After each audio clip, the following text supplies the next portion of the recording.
Bismillahir Rahmanir Rahim. Alhamdulillahi Rabbil Alameen. Wa ashhadu an la ilaha illallah wali salihin wa ashhadu anna Muhammadan abduhu wa rasuluh. Assalamu alaikum wa rahmatullahi wa barakatuh. Brothers and sisters, quick live today because one of our supporters, one of our brothers, may Allah bless them, and others who messaged me knowing that I am a school principal, an educational consultant, that I've been working with curriculums and educational systems for quite some time. They asked me, what do you think about homeschooling? Can you make a video about homeschooling? So I said, okay. So the question of homeschooling has been around for quite some time.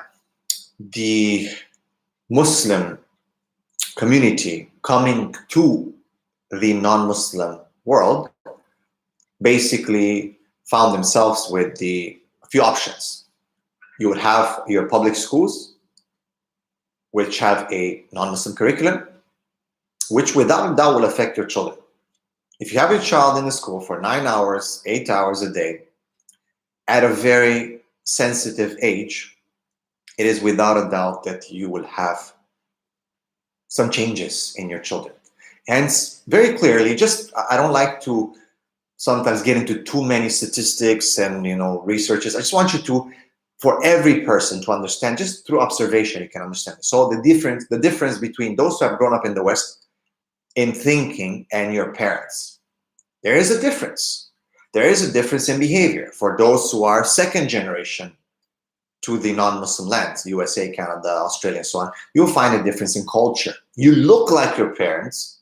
You might even eat the food of your parents. You might even dress the traditional clothes of your parents. However, there's a difference in culture. Why? Because of the conditioning, the nurturing that's taken place, most likely in the educational system that you are in. So that is like the first thing, is the public schools, obviously. The second thing that the Muslim community had at their disposal, when people realized that the public schools are not the best for my children, they said, okay, how about we make Islamic schools? So we've made Islamic schools. They started under the form of masajid schools, in the mosques, in the community centers, and so on, small schools. Then it became more traditional private schools and so on. Yet still we found ourselves with children who might have come from public schools. Not everyone starts there. The cohort is not always organic, and everyone just starts from a private school. You'll get people who will come in from the public school. Now, if all of a sudden they realize that, hey, there's an Islamic school, let's get in it. So parents want to save their children, they put them in, but they don't understand that they already have certain damage that's taking place when they were in the public school. And they bring it to the Islamic schools now, to the private schools. And they affect the other ones.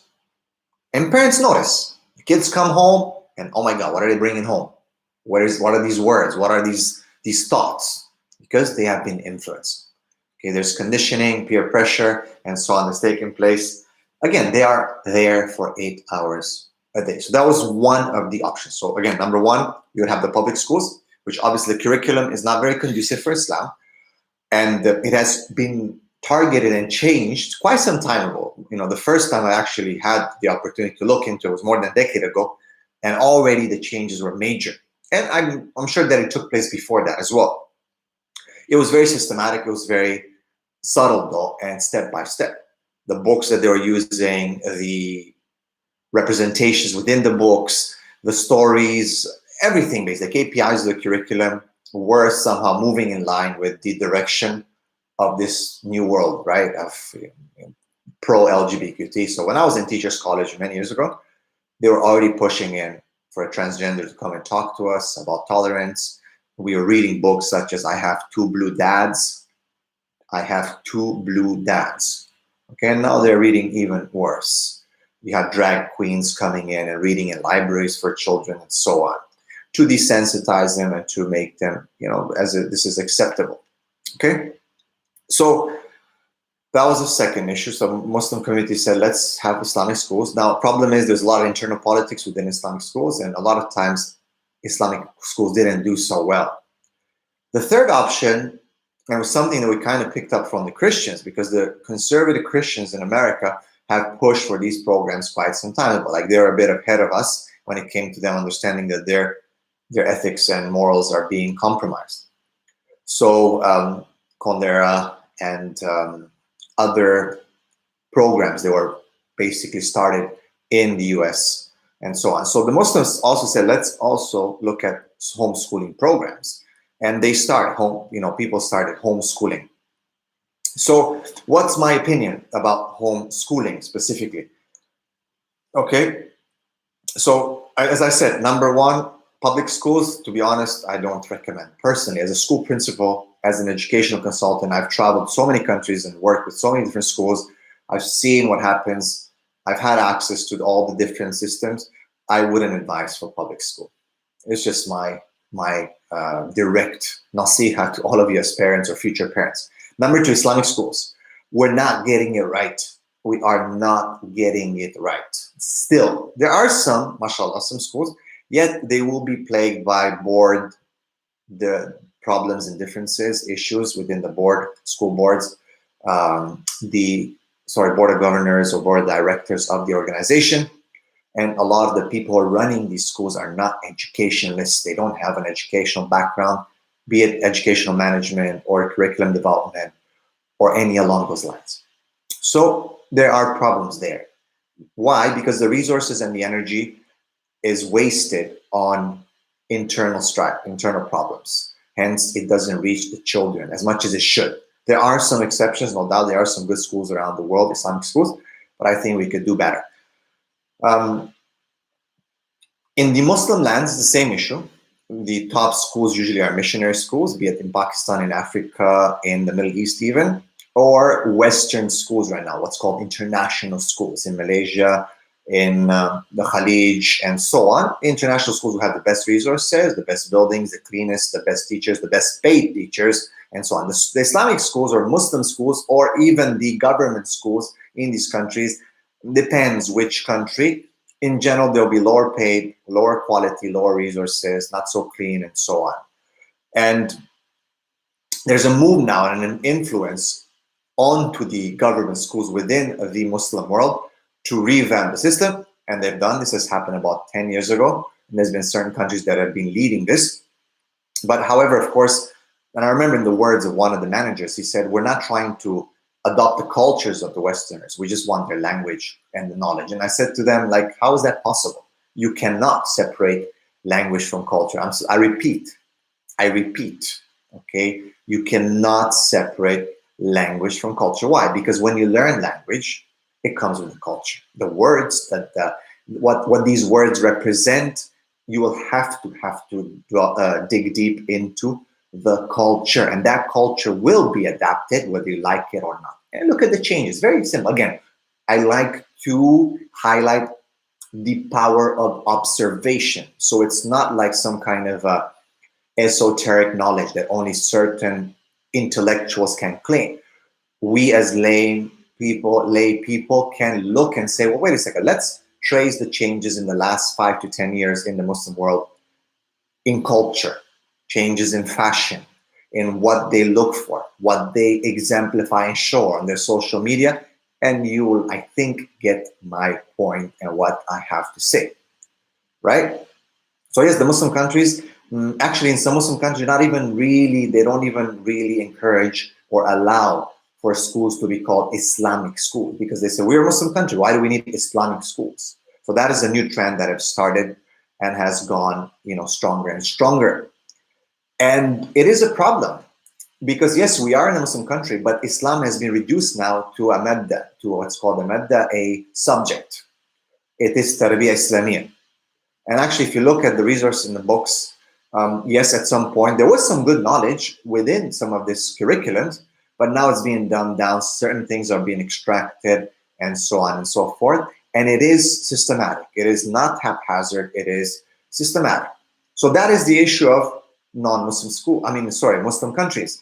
And of course, parents, again, them having gone or being victims of the system, post-colonial system, they want for their children IGCSE curriculum, Cambridge curriculum, American curriculum, Common Core standards, New South Wales curriculum, Australia or whatnot. So you have these grammar school, international schools, they put their kids in there and they get conditioned. The parents say, well, look, We want to get a good education for our children because we care about this dunya. We look at the madrasa system and it's kind of like, they say it failed us. And they have some points there, but I could argue back. That's not the objective of this lecture. However, it is a reality, right? So people got turned off, be it that they were, there's propaganda to go against the madrasa system and so on, to disrespect it, the ulama, the ustaz, and so on. But the middle upper class, community, Muslims in the Muslim countries want to send their children to international schools. They're willing to throw their children out there to be conditioned. And then later on, they come back to us, counselors, principals, people of da'wah, and they say, I don't know why my child has turned out like that. I don't know. Look, they're thinking, they're saying kufr, they're saying I am an atheist, I am gay, I am this, I am that. And I don't know what I've done, brother, wrong. And I'm like, well, let's look at it again. How about we backtrack a bit and try to understand where the mistake has been done? Right? Education is very powerful, brothers and sisters. That's why Allah subhanahu wa ta'ala started the first revelation in Gharu Hira with Iqra bismi rabbika alladhi khalaq. Right? And all the scholars, and we have so many lectures talking about that, because education is, it's the foundation of our faith, of our belief, of humanity, actually. And when you pay attention to it, and there's ethics and morals that are based from revelation, from the divine, then of course we can move in the right direction. If not, then we will deviate. We still get educated, but what kind of education is it? And that's why the Prophet said, he said, Allahumma yasaluka ilma yanfa'. Oh Allah, I ask you for knowledge that is beneficial. Wa'udhu bika min ilma la yanfa'. And I seek refuge in knowledge that is not beneficial. Just look at the Muslim countries. What kind of books do they have in their libraries, in the malls? You will see, is it predominantly books of knowledge, of ethics, of morals that are in line with Islam, or is it a culture that is foreign to those lands? That is something, again, that it can be observed very, very easily by just visiting your local library if you are in a Muslim country, and then you can understand what I am talking about. But having said that, let me just go back to the issue of homeschooling. I believe it is a very important program that we as Muslims need to look at, as we don't have other options right now. For me, I do advocate for a good school, but it has to be a proper Islamic school with proper management and proper resources. And maybe it is for now just a utopia, a utopic idea, right? But I believe because kids need to organically interact with other children. They need to be taught by other than just their parents. It is part of the educational process for them to understand, to be in almost like a microcosm of society, and schools do offer that. I'm not saying that. I've already talked about the issue that I don't think schools have to be just four walls, classrooms with 25 students, small desks, and everything has to follow that standards. No, I think there has to be more active learning, where it's more circumstantial. It's more based on active learning, going out, what's called PBL, right? So project-based learning, solving problems, yet embedding the curriculum and building skills, skill-based education, not just theoretical. We're good at theory and talking, but when it comes to actual implementation, we are quite weak, as we can see. And that is why the countries that are leading education, such as Finland, Japan, and so on, are quite good at implementation. Even the American curriculum, if you look at it, there's a lot of extracurricular, a lot of emphasis on problem solving, expression, this and that. So definitely they build, to an extent, sometimes a more developed, stronger psychologically developed child, but of course they have so many flaws, again, with the attacks on morality. There's no fine line between what is allowed, what's not allowed, and so on. But in terms of action, they are, as we can see, kind of pushing for very arrogant agenda, if you say, in a person. I, it's all about me, we first, America great again, which has Obviously, it's not. We don't agree with it. It's on arrogance. But you can see that there's a push to like develop, to be strong, to this, to that, right? So we can see also their position in the world, right? So going back to the issue of homeschooling, I do believe that we need to that schools are better than homeschooling. Islamic schools that have proper principles, proper curriculums that are based on Quran, Sunnah, Wahi, that we pay the teachers the best. We select, we headhunt. We don't just get anyone. Okay, guys, the doors are open. Let's bring in whatever teachers. Oh, you know anyone? Oh, your wife can teach. Oh, okay, whatever, stuff like that.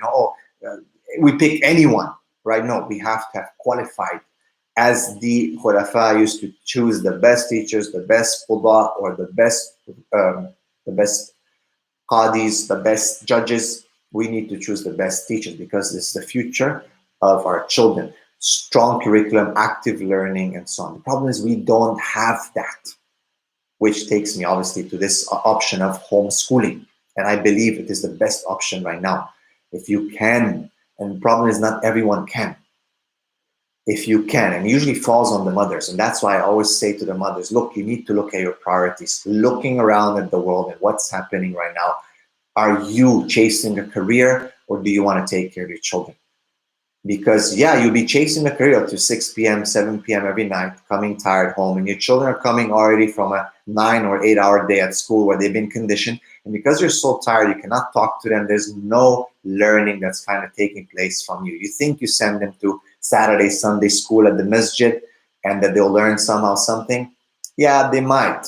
But in reality, who's doing the greatest education on them? It is the system, right? So I always advise that parents, fathers and mothers need to look, okay, the father is out working, providing the finances. Let the mother start getting some training, doing some research. There are communities of homeschoolers.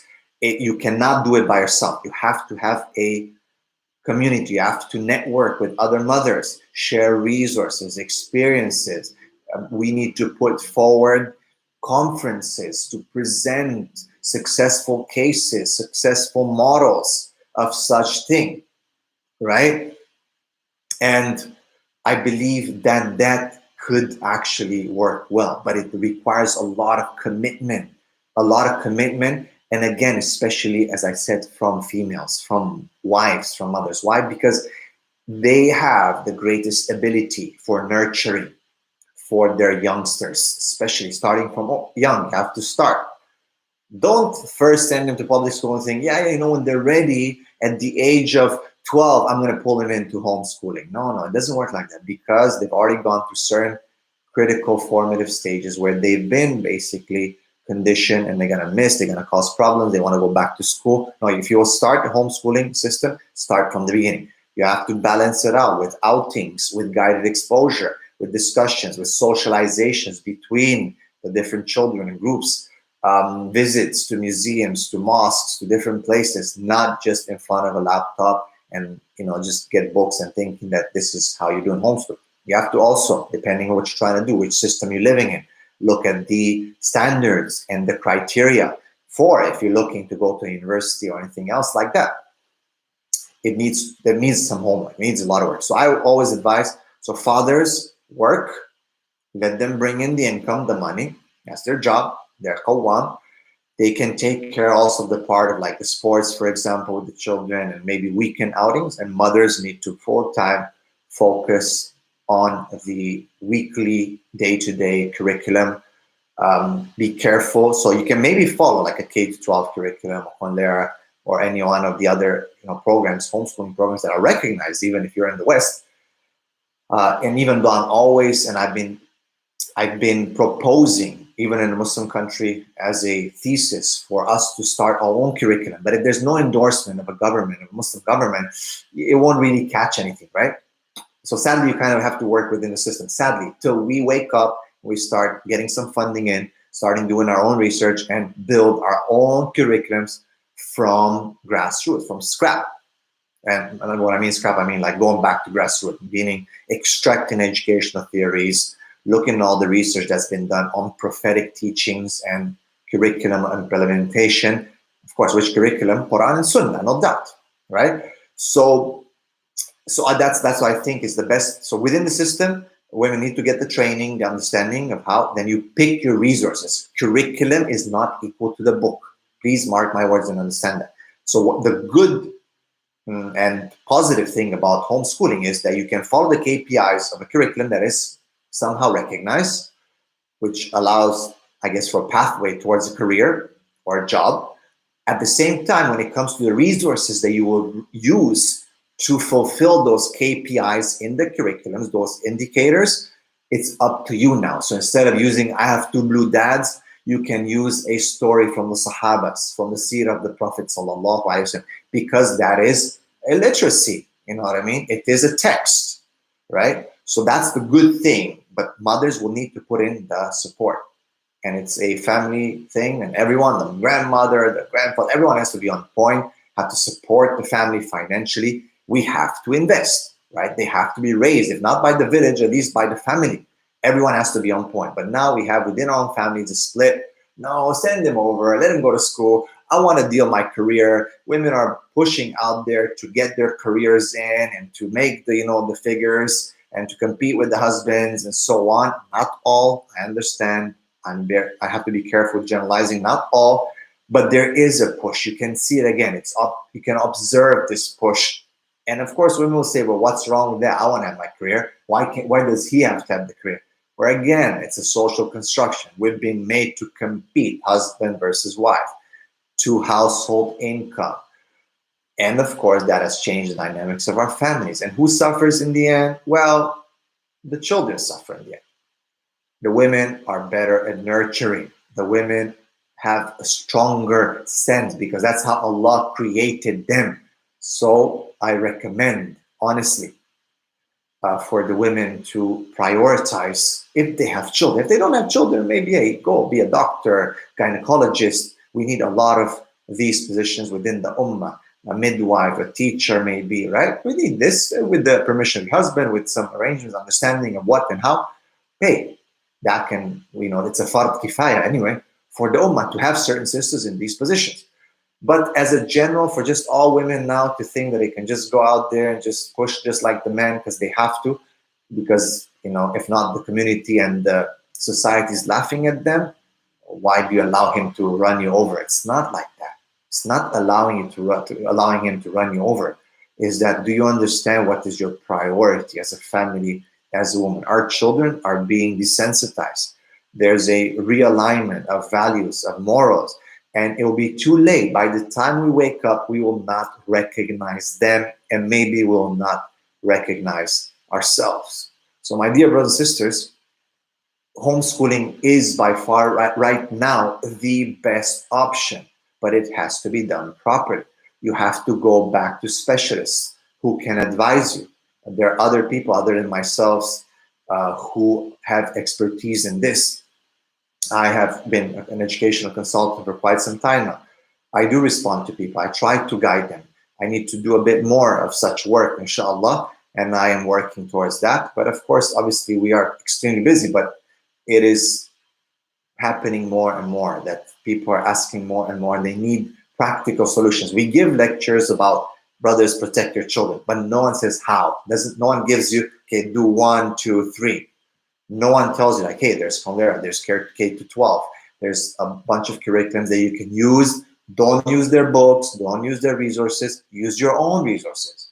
Build Islamic resources. You use cartoons like Zaki or Mystery Bunch or whatever to push, as opposed to what they're watching on Cartoon Network and all the other things.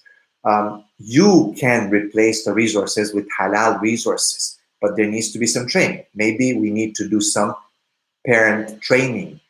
And again, going back to the advice, my advice for families, mothers have to really, really take this seriously. Fathers have to work hard to provide, to make sure the finances are locked down and the woman doesn't need anything else other than, mashallah, just you.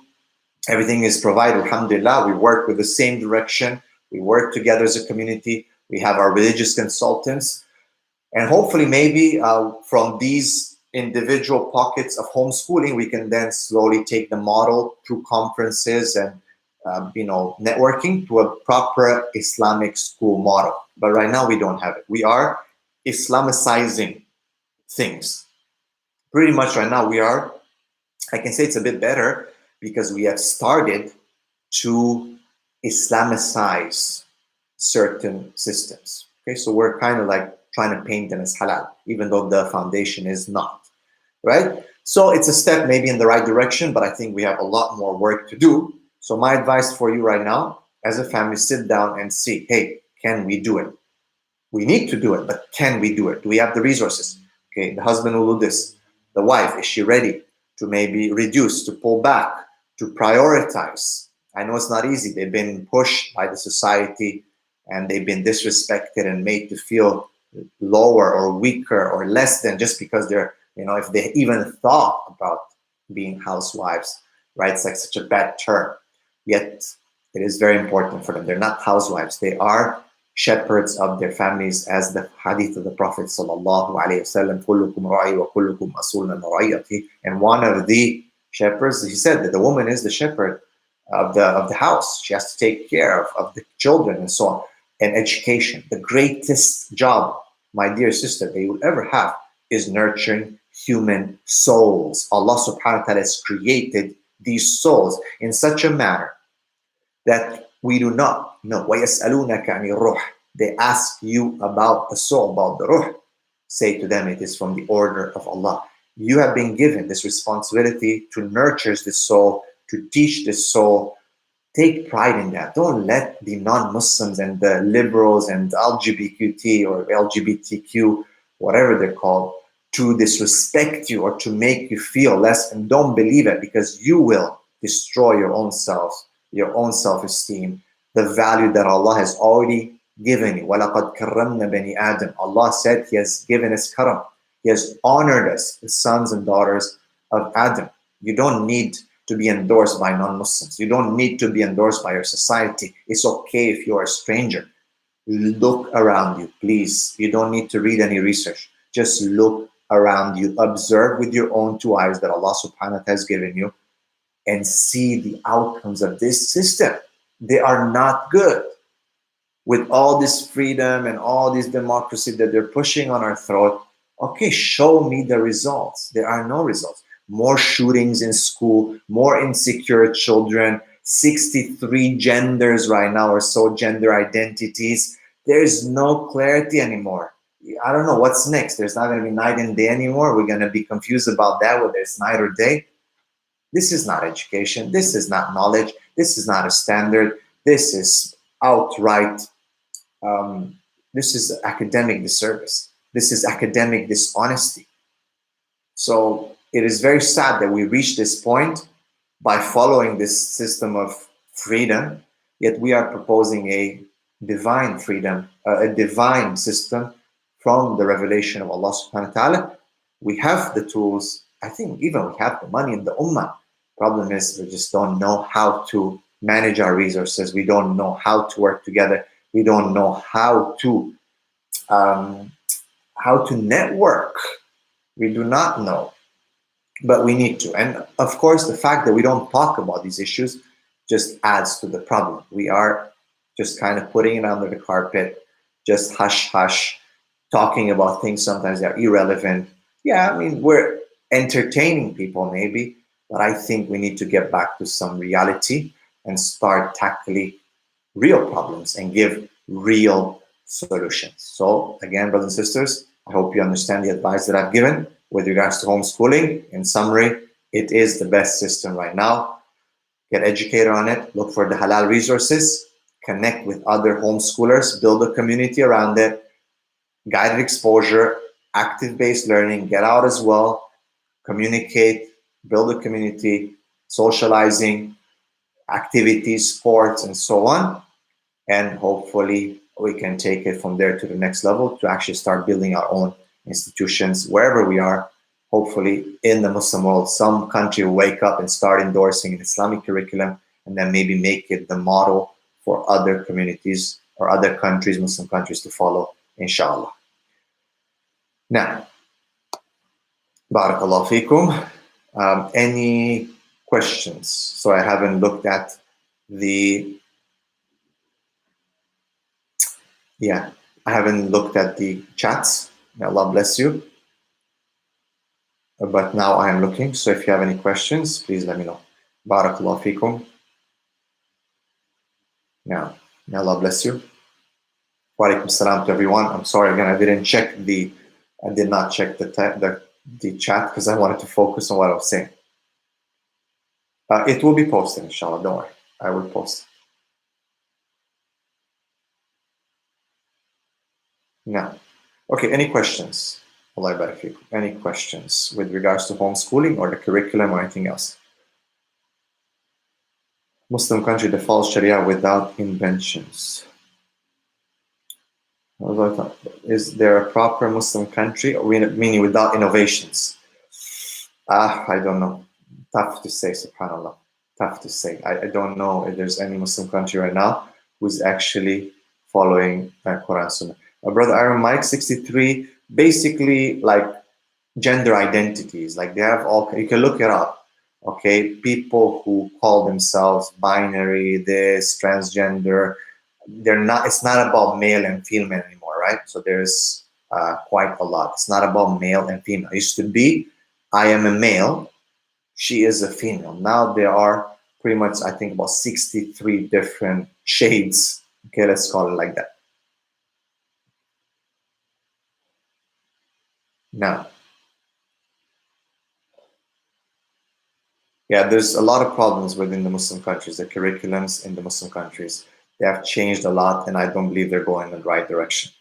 All the Muslim countries. Okay, Brother James says, can you elaborate on how to build a muscular body, healthy 1/3 to eat and 1/3 to drink? I was talking about the 1/3 before. It's not the topic, inshallah, but if you guys want to join our Muslim Alpha Men Society, it's good because on Telegram you can kind of go back and see all the videos that we put. I think we're at episode 77 now. So there's 77 episodes and challenges that are around knowledge, healthy body, and so on. So if you look at my posts I will post again the Telegram group. I can post it here, inshallah, if you guys want. Okay, it's t.me.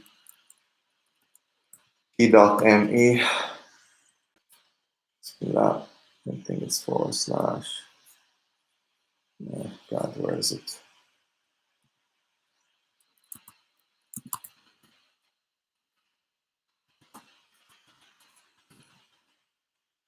Okay, that's basically the group on Telegram, so you can get everything, inshallah. Now, I don't do calisthenics because I broke my elbows, but I do a lot of workouts around that. Now, I do MMA, I do a lot of high intensity training, but I cannot do that because my elbows, both of them were broken. Now, and to be in fighting shape, I believe high intensity, just even diet, for me, the diet is quite simple. I don't eat too late. And yeah, the 1/3 is, I eat everything that is halal and tayyib, but just reduce the amount. That's what I mean by the 1/3. Now, what age do you stop homeschooling? Yeah, this is the issue, right? It's not easy with homeschooling because you will have to, I guess, to have a job, but depends. Things have changed so much right now with people just doing online and skill-based, and some companies don't even hire based on the degree anymore. They do not hire based on the degree anymore. It's more about skills. I think things are changing. Let's see, inshallah.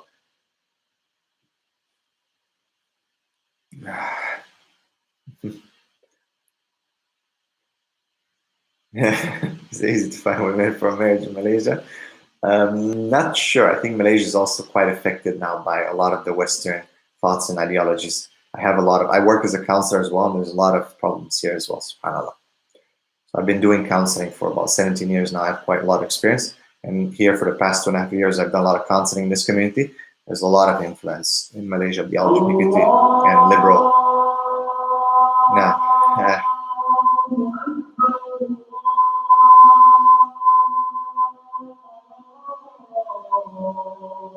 Allah SWT bless all of you. It is Maghrib time here. The adhan just comes in. I'm in the school right now, so that's why the adhan.